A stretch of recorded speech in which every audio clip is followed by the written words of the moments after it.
Plusieurs exégètes de la Bible révèlent que Jésus était un faiseur de miracles. Et ce sont ces miracles qui attiraient les foules à lui. Beaucoup de personnes ne le suivaient pas pour le salut de leurs âmes, mais pour les miracles dans leur vie. Chaque jour, ils avaient soif et ils avaient faim de voir Jésus faire quelque chose de différent.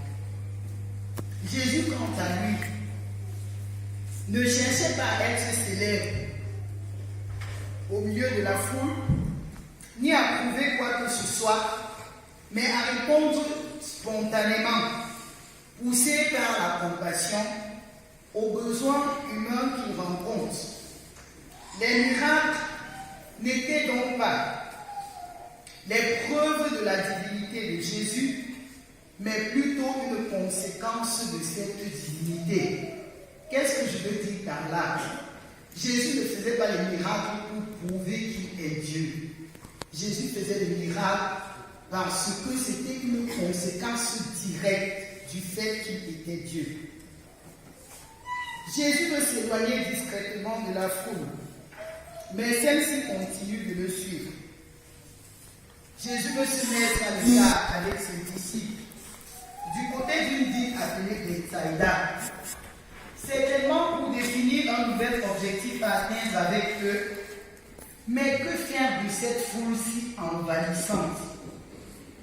Jésus avait un programme bien défini, mais au lieu de manifester l'empressement ou de l'impatience vis-à-vis de la foule, qui attendait encore beaucoup de lui, il les accueille et répond à leurs besoins. Le texte nous dit au verset 11 que Jésus leur a parlé du royaume de Dieu et a guéri des malades. Quant à nous, comment réagissons-nous devant ceux qui viennent bousculer nos emplois de temps?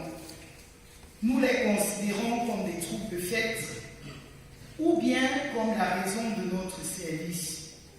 En effet, Jésus était très conscient de sa mission et toutes les occasions lui étaient favorables pour révéler Dieu aux hommes.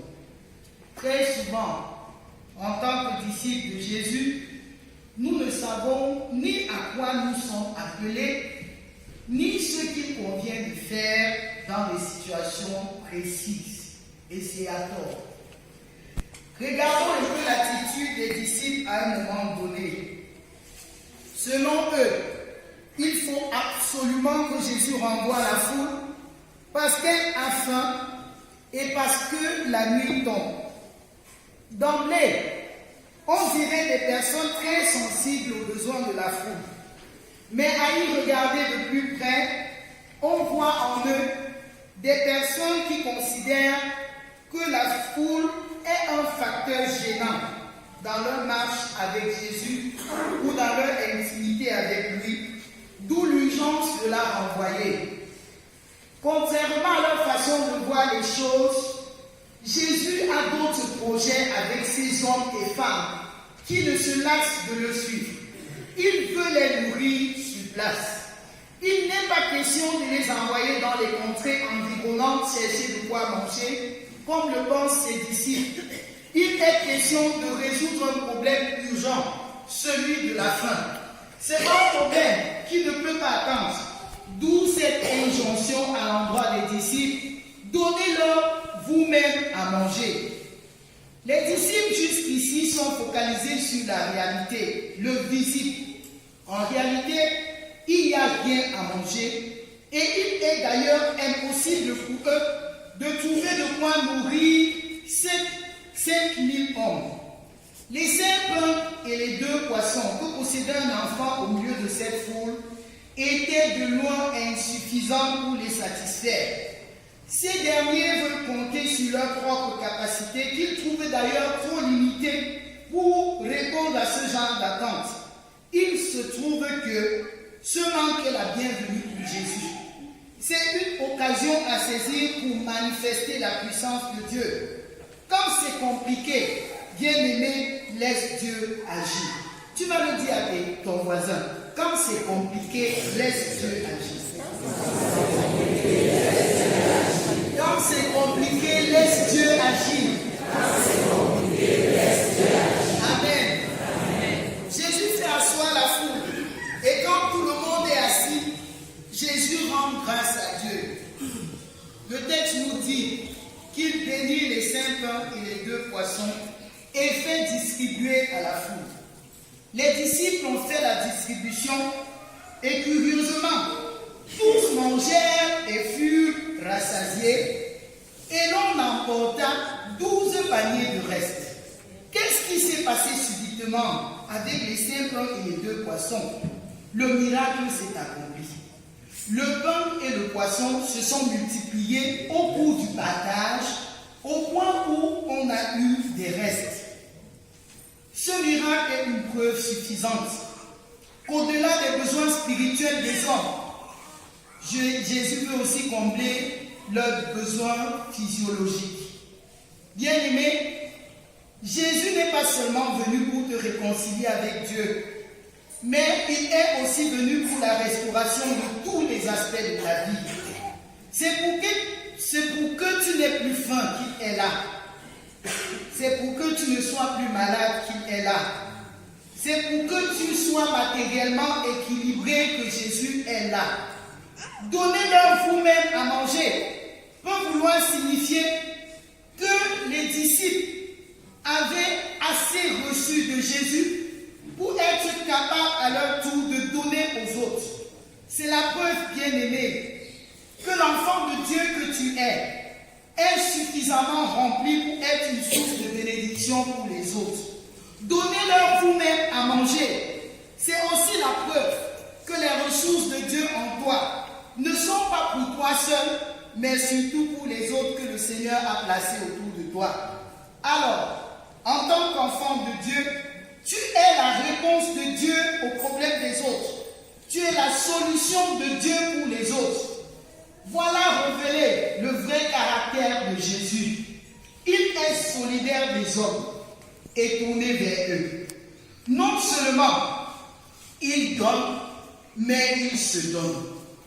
Il veut ainsi forger en nous, ses disciples, la bonté de Dieu en nous apprenant que la vraie vie de disciple réside dans la pratique concrète qui se caractérise par satisfaction dans les souffrances et les besoins des autres, contrairement à l'indifférence totale qu'on peut observer dans nos communautés chrétiennes. C'est très facile pour nous de critiquer la cupidité de nos dirigeants politiques. Ils aiment l'argent et ils vont jusqu'à piller même les deniers publics pour augmenter à ce qu'ils ont déjà. Ils aiment amasser, même si ça ne leur servira jamais à rien. On se souvient que récemment, on pouvait voir dans les réseaux sociaux une chambre remplie des liasses de billets. Et on parlait de 3 000 milliards, je ne sais plus trop combien, 3 000 euros, je ne sais plus trop combien. Le budget d'une personne qui était de loin supérieur au budget de l'État camerounais. Nous les avons critiqués, nous les avons condamnés.